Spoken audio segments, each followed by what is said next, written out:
Morning student, हम पढ़ेंगे कक्षा 9वीं की हिंदी में हम पढ़ रहे थे। ये पार्ट पढ़े थे ना 6.1 CV रमन का, है ना। ये पैराग्राफ पूरा हो चुका था, सेकेंड पैराग्राफ में आए थे। आप लोग बुक निकाल लीजिए, हम पढ़ेंगे, ठीक है। वित्त विभाग में नौकरी करते हुए भी भौतिकी में रमन की रुचि लगातार बनी। उन्हें घर में ही एक छोटी प्रयोगशाला बनाई और वही प्रयोग करने लगे। देखिए, जो रमन जो थे वो क्या कर रहे थे, उनकी रुचि बनी हुई थी किसमें, भौतिक विज्ञान में। उन्होंने अपने घर में एक छोटा सा प्रयोगशाला बना लिया।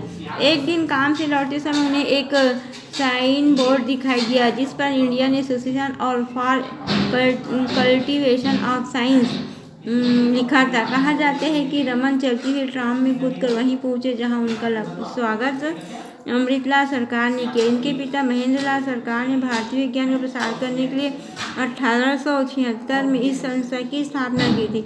अब रमन शाम को अपने दफ्तर से लौटकर वहां की प्रयोगशाला में काम करने लगे। जल्द ही वे उच्च कोटि के वैज्ञानिक शोध पत्र लिखने लगे जिनकी ओर विशेषज्ञों का ध्यान आकर्षित हुआ। 1917 में कलकत्ता विश्वविद्यालय में उप कुलपति आशुतोष मुखर्जी ने रमन को विश्वविद्यालय में भौतिक विज्ञान की तारकनाथ पाली चेयर स्वीकार करने का निमंत्रण दिया। रमन फूले नहीं समाये। वित्त विभाग के बही खातों से बरी होकर अब वे अपने प्रिय विषय पर शोध करने के लिए मुक्त थे।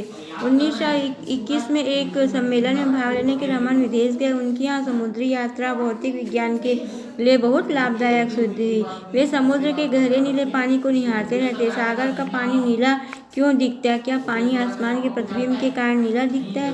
क्या कोई और कारण है? रमन को एहसास हुआ कि सागर का नीलापन पानी और सूर्य के प्रकाश के अंत संबंध के कारण है। इस तरह जब जहाज के अन्य मुसाफिर ताश और बिंगो के खेलों में मस्त थे, तब रमन वहाँ एक जेबी वर्णक्रम मापी से प्रयोग में मगन थे और उन्होंने अलग माध्यमों से प्रकाश के प्रकीर्णन पर एक शोध पत्र लिख डाला।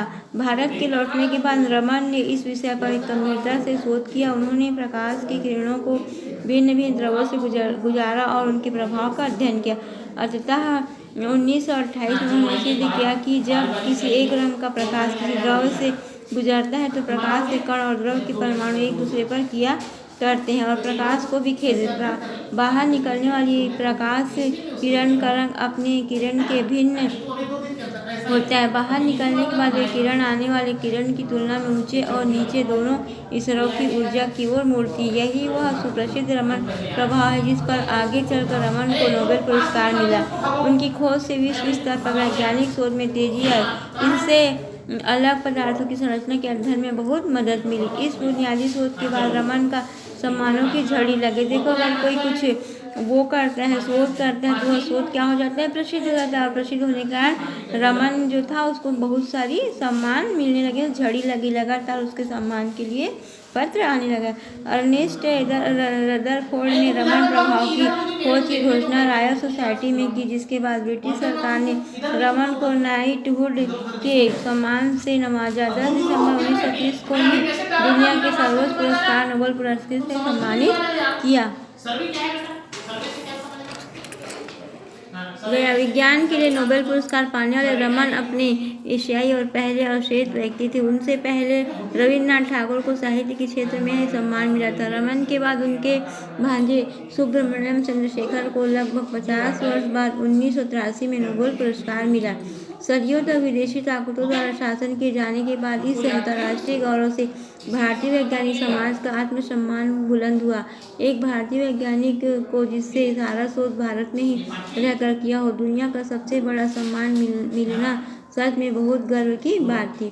जुलाई 1933 में रमन को टाटा विज्ञान संस्थान सदियों तक विदेशी ताकतों द्वारा सम्मान किए जाने के बाद इस अंतर्राष्ट्रीय गौरव से भारतीय वैज्ञानिक समाज का आत्मसम्मान बुलंद हुआ।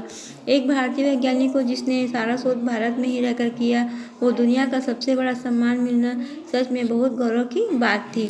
जुलाई 1933 में रमन को टाटा विज्ञान संस्थान, वर्तमान में भारतीय विज्ञान संस्थान में बेंगलोर का प्रथम भारतीय निदेशक नियुक्त किया गया। अगले 15 वर्ष रमन इस संस्था में गुजारे और इस दौरान उन्होंने यहाँ विश्व स्तर का भौतिक विज्ञान विभाग स्थापित किया। उन्होंने अंतर्राष्ट्रीय स्तर के अनेक वैज्ञानिकों को प्रेरणा और प्रशिक्षण दिया। उन्होंने 6 किरण वेक्टर, एक्स-रे, डिफ्रैक्शन और अपने प्रिय विश्व प्रिय विषय प्रकाश एवं पदार्थ के बीच अंतर संबंधों का काम शुरू किया। देखिए अब यहाँ तक हम पढ़े हैं।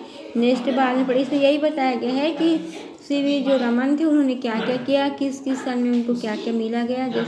इसको आप अपने एक बार फिर से घर में पढ़ लेंगे।